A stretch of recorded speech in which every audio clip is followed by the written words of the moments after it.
যাবতীয় প্রশংসা মহান আল্লাহ রাব্বুল আলামিনের জন্য। দরুদ ও সালাম পেশ করছি নবী আকরাম মুহাম্মদুর রাসূলুল্লাহ সাল্লাল্লাহু আলাইহি ওয়াসাল্লামের প্রতি। আমা তৌফিকে ইল্লা বিল্লাহ ফি জুমাতুল খুতবা। উপস্থিতির কথা তো আপনাদেরকে বলে লাভ নেই, আপনারা তো আসছেন। সময়ের দিকে তাকালে ভূমিকা সম্ভব হয় না। মহান আল্লাহ রাব্বুল আলামিন বোঝার, শোনার, বলার, তদনুযায়ী আমল করার তৌফিক দান করুন, আমিন। হিন্দু, বৌদ্ধ, মুসলিম, অমুসলিম সকলেই তার হায়াতে জীবনে কিছু না কিছু দান করেন। সব লোকদের দানই কবুল হয় না। কবুল হওয়ার শর্ত প্রথম যা, সেখানে আমরা পাস, বলি আলহামদুলিল্লাহ। প্রথম শর্তে আমরা পাস, তা হচ্ছে ঈমান থাকতে হবে। ঈমান শর্ত। আপনার আমার চেয়ে অনেক বিধর্মী আছে, নাস্তিক আছে, যারা দান বেশি করে, কিন্তু লাভ নাই, বলতে অ্যাকাউন্ট নাম্বার নাই।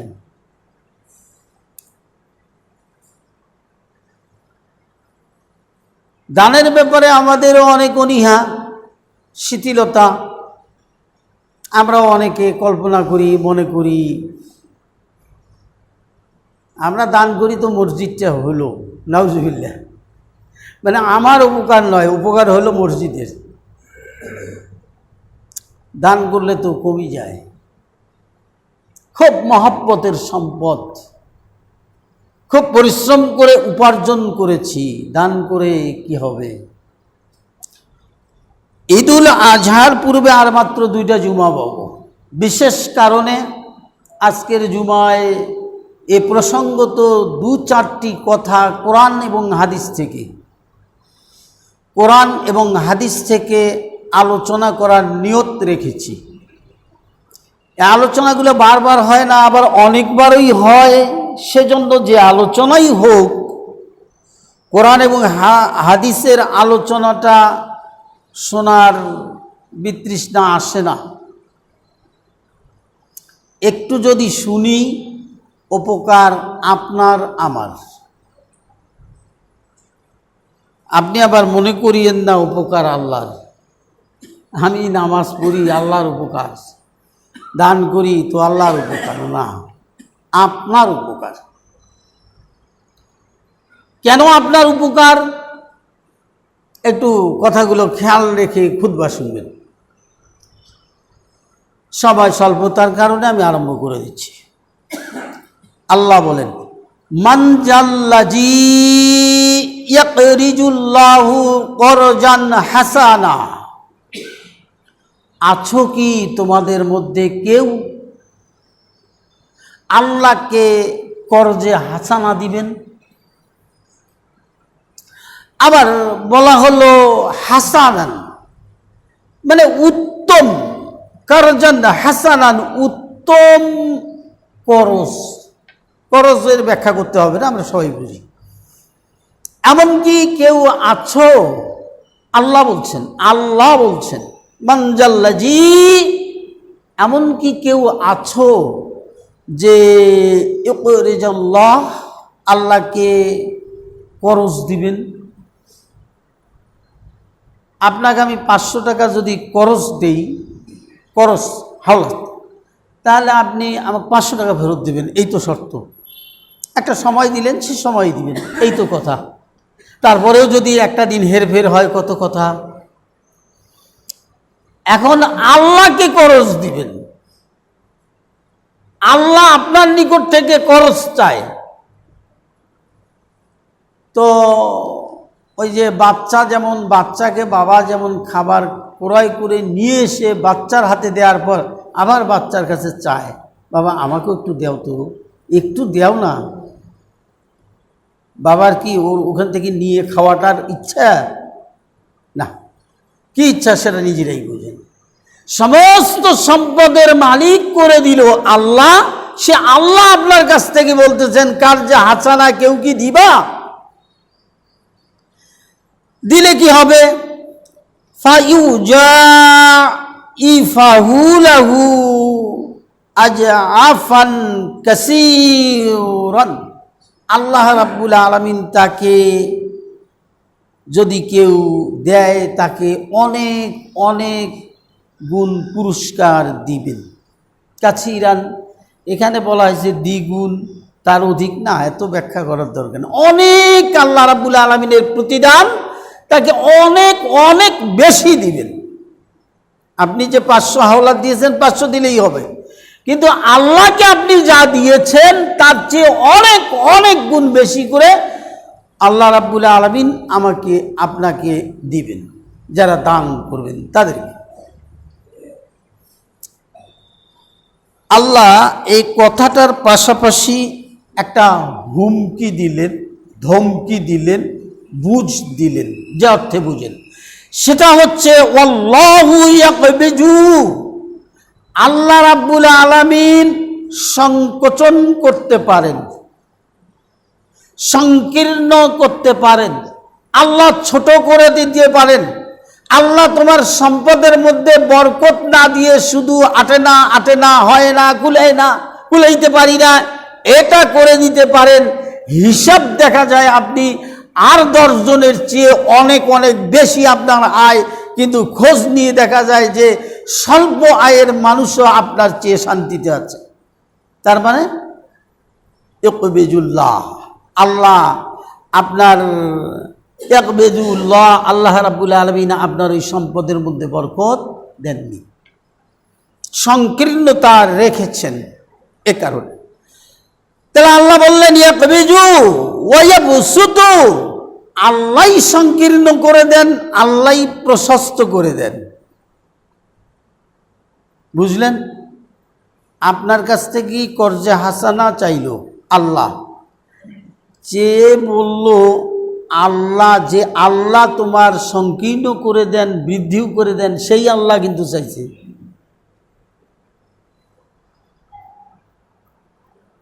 কি বলি, আপনার কাছ থেকে যদি প্রধানমন্ত্রী কোনো একটা জিনিস চায়, আপনি কেমন দিবেন? এটা তো একেবারে নিছক একটা মানে অকল্পনীয় বাস্তব একটা উদাহরণ, এটার প্রশ্নই ওঠে না। কত বিশাল, কত মহান সেই সৃষ্টিকর্তা যিনি আপনার কাছ থেকে চেয়েছেন, আর বক্তব্য দিতে হবে? আল্লাহ আপনার কাছ থেকে হাওলাত চাইছেন, আর বক্তব্য দেওয়ার প্রশ্ন ওঠে? যেহেতু কোরআন এবং হাদিসের মধ্যে মোটামুটি দানের আলোচনা করা হয়েছে, এজন্য বলছি। তাহলে এখানে পেলাম 2টা 3টে, একটা আল্লাহ হাওলাত চেয়েছেন 1 নম্বর, আর 2 নম্বর হচ্ছে সম্পদের বৃদ্ধি এবং কমা, 2টা আল্লাহর পর। আর এক জায়গায় আসেন দেখি আল্লাহ কি বলেন, ইল্লা তুবদুস সাদাকাতি ফানিম্মা হিয়া, যদি আপনি দান করেন প্রকাশ্য ভালো, আপনি যদি প্রকাশ্য দান করেন ভালো। ওয়াইন তুখফুহা, আর উহা যদি আপনি ওয়াতুতুহাল ফুকারা, ফকির মিসকিনদের মাঝে গোপনে বিলিয়ে দেন, আদায় করেন, তাহলে কি ফাহুয়া খায়রুল লাকুম, তা আরো অতি উত্তম। আরো কথা আছে, ওয়ায়ুকাফির আনকুম মিন সাইয়্যাতিকুম, আল্লাহ তাআলা আপনার এই দানের মাধ্যমে আপনার গুনাহগুলোকে মাফ করে দিবেন। আপনার দানের কারণে আপনার গুনাহগুলোকে মাফ করে দিবেন। তাহলে এখানে আরেকটা বেশি পেলাম, তা হচ্ছে আল্লাহ গুনাহগুলোকে মাফ করে দিবেন দান করলে। অন্য আয়াত, আল্লাযীনা ইউনফিকুনা আমওয়ালাহুম বিল-লাইলি ওয়ান-নাহারি, যারা দিনে এবং রাতে দিনে এবং রাতে, ওয়াসিররা ওয়া আলামাত, প্রকাশ্য গোপনে দান করে, ফালাহুম আজরুহুম ইনদা রাব্বিহিম, তাদের জন্য মহান প্রতিপালক আল্লাহ রাব্বুল আলামিনের নিকট রয়েছে মহা পুরস্কার। শুধু সেই নয়, ওয়ালা খাউফুন আলাইহিম ওয়ালা হুম ইয়াহজানুন, তাদের চিন্তাও থাকবে না, ভয়ও থাকবে না। আবার আয়াতটার প্রথম থেকে আসি। যারা আল্লাহর পথে দান করে দিনে রাতে প্রকাশ্য গোপনে, তাদের জন্য প্রতিদান রয়েছে আল্লাহর নিকট, এবং তাদের কোনো চিন্তা নেই, কোনো ভয় নেই। তাহলে আপনার কবরে গেলে ভয় আছে? আখেরাতের কিয়ামতের ময়দানের বিভীষিকাময় অবস্থা আপনি শুনলেন, আপনার ভয় আছে? আপনি ভয় করলে ভয় হবে। ভয় কেন করবেন? আপনি তো দানশীল। এ আয়াত মনে রাখবেন, এ আয়াত মনে রাখবেন। আল্লাহ বলেছেন দিবা নিশি প্রকাশ্য গোপনে দান করলে আল্লাহই বলছেন তার কোনো ভয় নেই, কোনো চিন্তা নেই, কোনো জায়গায় নেই। তাহলে এখন আল্লাহর উপর আপনি ছেড়ে দেন। আল্লাহ আপনাকে কোথায় নিয়ে যাবে, কি করবে, কোন অবস্থাতে, কোন চিন্তায় ফেলবে, কোন টেনশনে ফেলবে, এর জবাব আল্লাহই দিবেন। এই প্রতিশ্রুতি আয়াতের মধ্যে দেওয়া হয়েছে। তাহলে দানে কি আপনার সম্পদ কমলো? দানে কি মসজিদ হলো? আপনার কিছু হলো না? কোনটা হলো? কি বুঝলেন? আমি অনুবাদক, ব্যাখ্যা করতে পারবো না, বিশ্লেষণ আপনারা করে নেন।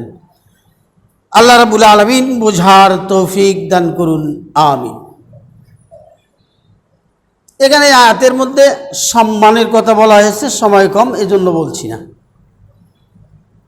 এখানে আয়াতের মধ্যে আল্লাহ ক্ষমার কথা বলছেন।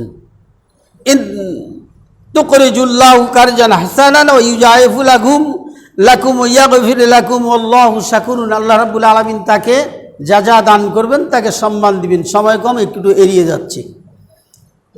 দু একটা হাদিস শুনি।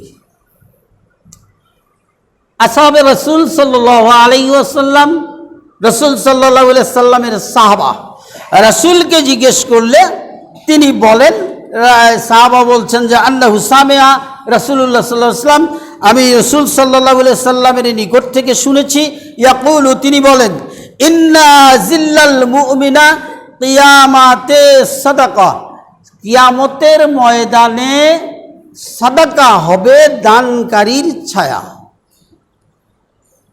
দানকারীর ছায়া হবে কিয়ামতের ময়দানে সাদাকা। অন্য হাদিসের মধ্যে ইয়াকুলু সামিতু রাসূলুল্লাহ সাল্লাল্লাহু আলাইহি সাল্লাম, রাবি বলছেন যে রাসূল সাল্লাল্লাহু আলাইহি সাল্লাম বলেছেন, আমি শুনেছি যে কুল্লু ইমরিন ফি জিল্লিস সাদাকা হাত্তা ইউসালা বাইনান নাস, যতক্ষণ পর্যন্ত মানুষের বিচার ফয়সালা শেষ হয়নি ততক্ষণ পর্যন্ত এই সাদাকা ছায়া রূপে তার মাথার উপরে থাকবেন। কোন ময়দানে? তো সহজ সরলভাবে শুনছি, কোন ময়দানে? অশান্ত সাগরের মধ্যে জাহাজ ডুবে গেলে যেমন একটা মানুষের মরণ জীবনকে বাঁচাতে গিয়ে একটা কাঠ পেলেও সেটার কি প্রয়োজন তিনি বুঝেন। এই কঠিন ময়দানের মধ্যে আপনার এই সাদাকা নামক ছায়া যে কত উপকার হবে একটু চিন্তা করুন তো। আব্দুল্লাহ ইবনে মাসউদ قال رسول الله صلى الله عليه وسلم, আব্দুল্লাহ ইবনে মাসউদ রাদিয়াল্লাহু তাআলা বলেন, রাসূল সাল্লাল্লাহু আলাইহি সাল্লাম বললেন, আইয়ুকুম মালু ওয়ারিসিহি আহাব্বু ইলাইহি মিন মালিহি, তোমাদের মধ্যে তোমাদের মধ্যে এমন কি কেউ আছে যে তার নিজের সম্পদের চেয়ে আহাব্বা ইলাইহি মিন মালিহি, তার নিজের সম্পদের চেয়ে ওয়ারিসের সম্পদ বা অন্যের সম্পদ বেশি ভালোবাসে? কথা ক্লিয়ার? তোমাদের মধ্যে এমন কি কেউ আছো যে নিজের সম্পদের চেয়ে অপরের সম্পদকে বেশি ভালোবাসো? এমন কি কেউ থাকে? এখনো কি এরকম কেউ আছে? দেখুন সাহাবারা উত্তর দিল, قالوا يا رسول الله صلى الله عليه وسلم ما منا أحد إلا ماله أحب إليه من مال وارثه। হে রাসূল সাল্লাল্লাহু আলাইহি ওয়াসাল্লাম, না, আমাদের মধ্যে এমন কেউ নেই যে অন্যের সম্পদের চেয়ে নিজের সম্পদকে ভালোবাসে না। অন্যের সম্পদের চেয়ে নিজের সম্পদকে ভালোবাসে না, তার মানে নিজের সম্পদকেই সবচেয়ে বেশি ভালোবাসে। আল্লাহ রাসূল সাল্লাল্লাহু আলাইহি সাল্লাম তখন বললেন, ক্বালা ফা ইন্না মালুহু মা কদ্দামা, ক্বালা ফা ইন্না মালুহু মা কদ্দামা, সে যা নিজের জন্য দান করে পূর্বেই রেখে দিয়েছে এটা তার সম্পদ। তাহলে এখন শুনুন, আপনার সম্পদ কোনটা? বলেছেন আল্লাহ প্রেরিত সকল নবীদের শ্রেষ্ঠ নবী, যিনি শাফায়াত করবেন আপনার জন্য, আমার জন্য, সকল উম্মতের জন্য।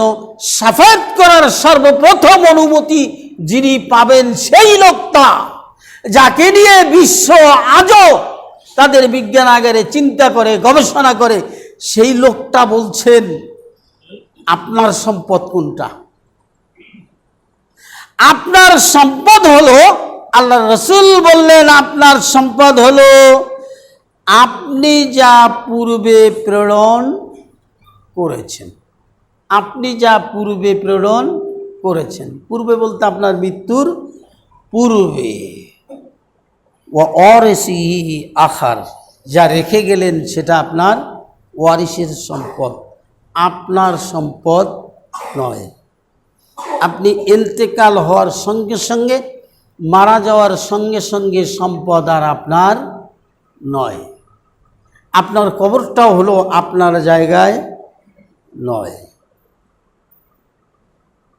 যে হাদিসটা কোরআনের সঙ্গে মিলে যায় সেটা সহিহ, এর আগেও বলেছি, একটু কোরআন থেকে জেনে নিই। দেখুন তো, সকলেরই জানা, আলহাকুমুত তাকাসুর, মোহ পাগল। আয়াতের কথায় বোঝা যায় সমস্ত মানুষগুলো ধন সম্পদ, দুনিয়াবি ধন সম্পদের মোহে পাগল। আল্লাহ কইল এই পাগলামি দূর হবে হাত্তা জুরতুমুল মাকাবির, কবরে না যাওয়া পর্যন্ত এই পাগলামি দূর হবে না। পাগলামি কিনা একটু লক্ষ্য করুন, হাদিসের সঙ্গে মিলান। আপনি হালালও বুঝেন না, হারামও বুঝেন না, বৈধ বুঝেন না, অবৈধ বুঝেন না, সম্পদ হলেই হলো, সম্পদ হলেই হলো, আপনার কিছু বোঝার কোনো প্রয়োজন নেই। 100 গুণে 5 মণ ধান দেব, 5 মণ ধানের দাম কত? আচ্ছা, আপনি দিলেন না, 100 মণ ধান রেখে দিলেন। এই 100 মণ ধান বিক্রি করে আর একটা জমি বন্ধক নিলেন, কি করলেন? উন্নতি করলেন। এই যে করার পর অনেক সম্পদ আপনার জমে গেল, এই সম্পদটা মূলত কার? আপনার হাদিসে করে সম্পদটা আপনার না, বলেছেন আল্লাহর রাসূল সাল্লাল্লাহু আলাইহি ওয়াসাল্লাম। আপনি যা রেখে গেলেন সে সম্পদটা আপনার নয়, আপনি যা দান করলেন সেই সম্পদটা আপনার। তাহলে সেই পাঠানো পরপারের সম্পদটা আপনি কি বলবো বলতে নিজেকেও লজ্জা লাগে। কেননা আল্লাহর অশেষ শুকরিয়া, আল্লাহর রহমতে আল্লাহ চাহে তো মুসলিমদের অর্থে মুসলিমদের ধর্মীয় প্রতিষ্ঠানগুলো চলে, হয়, দিনের কাজ হয়, আপনারাই আঞ্জাম দেন। হতে পারে 101 জনে কাজ করেছেন, কি কাজ? একটা 10 টাকার নোট দেখলাম অর্ধেক নাই। মুয়াজ্জিন সাহেব আমার হাতে ধরিয়ে দিয়ে বলল যে এটা একটু আপনি খুতবা দিতে গিয়ে দেখাবেন। বলেন তো, আল্লাহ বলছেন কাহুব্বুলিল্লাহ, সবচেয়ে প্রিয় বস্তু তোমার যা তুমি সেটাই দান করো। তাহলে টাকাগুলোর মধ্যে সবচেয়ে ভালো যেটা আপনার মন চাইতেছে, মনেকে ভালো লাগে, ওইটা আগে বের করে দিতে হবে। কিন্তু আপনি সেরাটা দিলেন কেমনে? কাকে দিলেন আপনি? আমাকে, আরেকজনকে, অপর ভাইকে? আল্লাহর মসজিদে আপনি দিয়ে দিলেন। আল্লাহর মসজিদে দিলেন আপনি সেরা টাকা, ফাটা টাকা, অর্ধেক নাই সেই টাকা। সেই আল্লাহ কি আপনার কপালটা ভালো করবে? প্রথম আয়াতে বলছি, সেই আল্লাহ কি আপনার কপালটা ভালো করে দিবে? আপনি যেমন সেরা ফাড়া দিয়েছেন, আপনার কপালও আল্লাহ সেরা ফাড়া দিয়েছে। ওই জন্য অনেকে দেখেন না, না চাইতেই পায়, সম্পদ চায় না, পাওয়া যায়, কল্পনাও করে না এটা হবে, হয়ে গেছে। তাহলে আপনার হবে কেমনে? আয়াত নাজিল হওয়ার পরে এক সাহাবা এসে রাসূলকে বলছে, ইয়া রাসূলুল্লাহ, আমার এই খেজুরের বাগান, বলতেই পারে না, এত আদরের, এত ভালো লাগে সম্পদগুলা। অনেকে ওই বড় বড় গরু, এই যে ঈদ আসতেছে, অনেক বড় বড় গরু পালতেছেন, এলেন বিক্রি করতে, অনেকে একেবারে কান্নাকাটি করে হুলস্থুল ব্যাপার, এত মায়া লেগে যায় যে সম্পদ, এই মায়া লাগার সম্পদ, আপনার এই মহাব্বতের সম্পদটাকে আপনাকে দান করতে হবে। ওসর, জাকাত, ফিতরা এগুলো দিয়ে তো মসজিদ চলে না। মসজিদ চলে আপনার প্রাণের প্রিয় সম্পদটাকে দান করলে। তারপরে সাহাবা আল্লাহর ওয়াস্তে রাসূল সাল্লাল্লাহু আলাইহি সাল্লামের সমীপে খেজুরের বাগানটি দান করে দিলেন। সুবহানাল্লাহ। অন্তর আমাদের আছে। আপনি পরপারে কি রাখলেন? পরপারে কি রাখলেন?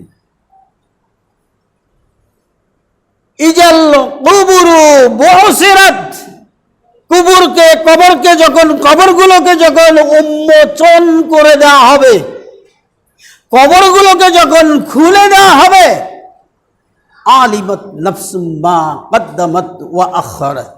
আল্লাহু আকবার। কবরবাসী সকলেই তখন দেখতে পারবে তারা কি পূর্বে পাঠিয়েছে আর কি রেখে এসেছে, তাও দেখতে পারবে। পৃথিবীতে কি রেখে এসেছে তাও দেখতে পারবে, আর কি প্রেরণ করেছেন তাও দেখতে পারবে। তাহলে জিলে পাঠিয়ে দিছি উলে সেরা ফারা হারে গেছে, অনেকক্ষণ খোঁজ করতে করতে করতে লাস্টে যা যখন দেখে যার পাওয়া যাবা নাই, আর যা আল্লাহর রাস্তায় ছাড়ি দিলেন। হ্যাঁ, আল্লাহ আপনার একেবারে ওই উচ্ছিষ্ট খাবার আর উচ্ছিষ্ট দানের কথা বলছে। ওয়া মিম্মা রাযাকনাহুম ইউনফিকুন, তোমার খাদ্য বস্তুর থেকে কিছু কিছু কিছু করে দান করো। কি দান করার কথাটা আপনাদের সামনে স্মরণ করিয়ে কি মসজিদের জন্য করছি নাকি, আমার জন্য করতেছি নাকি? যদি আপনি মনে করেন যে না আমার ব্যক্তির জন্য, আমার উপকারের জন্য আলোচনা হচ্ছে, তাহলে বাবা আলহামদুলিল্লাহ, কিন্তু আসলে মসজিদের জন্য নয়। কিভাবে মসজিদের জন্য? ডনমেন্ট গোটা গ্রাম কালেকশন করে ধরুন ৬,০০০ টাকা পাওয়া গেছে, আর একজন বিশেষ লোক মসজিদ দেখে আল্লাহর ওয়াস্তে গোপনে ৫০,০০০ টাকা দান করেছেন মসজিদ আটকে। আল্লাহ তার কোন বান্দার দ্বারা সেট করায় নিবে এ আল্লাহ ভালো জানেন। আপনার আমার আমরা যে দেওয়ার সুযোগটা পাচ্ছি, আমরা দিচ্ছি, নিচ্ছেন, তাহলেই আমরা ভাগ্যবান। দেওয়ার সুযোগটা যে আমি পাচ্ছি, আমারটা যে দিচ্ছেন, কথায় কথা চলে আসে। ওই যে একটা টাকা বাজেট দিছিল আমাদের হেডমাস্টার ফাইল পার করার জন্য, তো একজনে না কম দিবে যায়, তাহলে ওই যেটা দিবে চাচ্ছি সেটাও দিবে না, এই কান্নাকাটি হুলস্থুল করিবেন, ওরে বাবারে, মানে নিচ্ছেন না সেই জন্য কান দিতেছে। তা আমরা মসজিদে দান করার সুযোগ পেয়েছি, এই জন্য আল্লাহ শুকরিয়া, আলহামদুলিল্লাহ, আলহামদুলিল্লাহ রাব্বিল আলামিন। এই যে প্রায় বলেন যে কীরকম এটা মসজিদের অবস্থা, মাথা তুলে দেখেন চারিপাশে কি একটা অবস্থা, খালি কমিটি গেলি গেল। আচ্ছা, কমিটি কি নিজের টাকা দিয়ে করবে? আমরা যা দিই তাই দিই করে। তা আমরা যদি একটু দানের হাতটা বাড়িয়ে দিই, ইনশাল্লাহ গতকালকে ওই যে তারগুলো পিছনে রাখা আছে বস্তার মধ্যে, প্রায় 1 লক্ষ টাকার তার নিয়ে আসছে, আরও মনে হয় 50,000 টাকার মতো লাগবে, তারপরে মিস্ত্রি খরচ আছে। তো ওই 1 লক্ষ টাকাতেই মনে হয় কি জানি হয় কি সমাচার, যাই হোক হাওলাত নেওয়া হয়েছে কেশিয়ার সাহেবের, তাহলে অনেক শর্ট। তা আমরা এবারে আলহামদুলিল্লাহি রাব্বিল আলামিন, আল্লাহ যা ফসল নিয়েছেন একেবারে প্রচুর, একটু দানের হাতটা বের করে দেই। মসজিদটা, অনেক মসজিদে গিয়ে দেখা যায় যে আমাদের মসজিদের অবস্থা করুন, তা আসলে আমাদের দানের অবস্থাও যা, মসজিদের অবস্থাও তাই। আল্লাহ রাব্বুল আলামিন তৌফিক দান করুন, আমিন। প্রসঙ্গত মসজিদে এসে ঢুকলাম, একটু বের হয়ে গেলাম আবার। কাল কিয়ামতের ময়দানে আল্লাহ রাব্বুল আলামিন বললেন, আলিমাত নাফসুম মা কদ্দামাত ওয়া আখারাত, প্রত্যেকটা প্রাণী, প্রত্যেকটা মানুষ দেখতে পারবে সে কি দান করেছে আর কি করে নাই। ভালো ভালোগুলা সলপল কিন্তু নেজেন না, বুঝি যান। আপনার বাচ্চা, আমার বাচ্চা, সকলের বাচ্চা আছে। আমি বলছি যে আসলে সন্তান কিন্তু আপনার আমার নয়, আপনার আমার সন্তান হলো ফিতনা। সন্তান আপনার আমার হচ্ছে ফিতনা। 2, সবচেয়ে বড় শত্রু আপনার সন্তান আপনার জন্য, সবচেয়ে বড় শত্রু হচ্ছে আমার সন্তান আমার জন্য। কেন? ওটাকে যদি আপনি ভালো করে যান, ভালো না করলে আপনার জন্য বিপদ। সম্পদ উপার্জন যদি আপনি ভালো অর্থে করে যান, ভালো কাজে লাগিয়ে যান, পৃথিবীতে কাল কিয়ামতে ওটা দানের খাতায় দেখতে পারবেন। আর যদি না যান তাহলে ওটা আপনার বিপরীতে থাকবে। তাহলে একদিকে থাকবে সেরা ফাটা অপছন্দনীয় সম্পদ আপনি দান করেছেন, আর একদিকে দুনিয়ায় রেখে গেছেন যা সব ভালো ভালো ভালো ভালো। এখন আপনি কি করবেন বলেন তো? কি করবেন আপনি? আল্লাহর নবী সাল্লাল্লাহু আলাইহি ওয়াসাল্লাম বললেন, মা মিনকুম মিন আহাদিন ইল্লা সায়ুকাল্লিমুহুল্লাহু লাইসা বাইনাহু ওয়া বাইনা তুরজামানে। কাল কিয়ামতের ময়দানে এমন কোনো লোক ছাড় পাবে না, এমন কোনো লোক ছাড় পাবে না যার সঙ্গে স্বয়ং আল্লাহ রাব্বুল আলামিন দোভাষী দিয়ে কথা না বলেন। তার মানে আপনি যেটা বুঝেন সে ভাষাই আল্লাহ তাআলা আপনার সঙ্গে কথা বলবেন, কেউ ছাড় পাবে না। ফা ইয়ানজুরু, ফা অতঃপর ইয়ানজুরু দেখবে, আইমানা ডান দিকে, মিনহু ফালা ইয়ারা ইল্লা মা কদ্দামা, ওয়া ইয়ানজুরু শামা মিনহু। আচ্ছা, এরপরে যখন তিনি ডান দিকে তাকাবে তখন সে দেখতে পাবে সে তার জন্য যা রেখে দিয়ে, তার জন্য যা দান করেছিল সব হুবহু দেখা যাচ্ছে। ওয়ায়ানজুরু আশআমা মিনহু ফালা ফালা ইয়ারা ইল্লা মা কদ্দামা, এবং বাম দিকেও দেখবে ওই তাই যা সে প্রেরণ করেছিল তাই দেখা যাচ্ছে। ওয়ায়ানজুরু বাইনা ইয়াদাইহি, আবার ফালা ইয়ারা ইল্লা নার, সামনের দিকে যখন তাকাবে তিলকা ওয়াজহিহি, শুধু আগুন আর আগুন।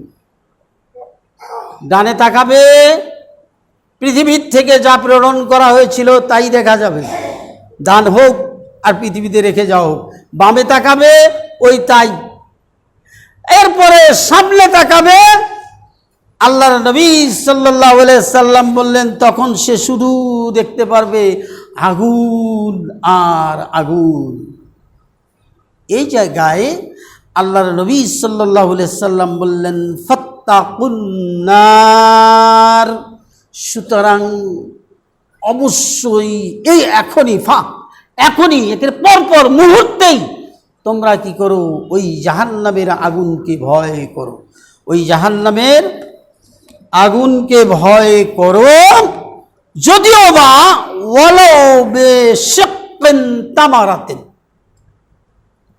এর আগে একটা হাদিস পড়েছিলাম, বলা হয়েছিল একটা খেজুর দিয়ে হলেও, আর এখানে বলা হলো একটা খেজুরের ছলকা দিয়ে হলেও, সাল কত সামান্য। তাহলে নবী মুহাম্মদ সাল্লাল্লাহু আলাইহি সাল্লাম বললেন জাহান্নাম থেকে বাঁচো, জাহান্নাম থেকে বাঁচো একটা খেজুরের ছলকা দিয়ে হলেও।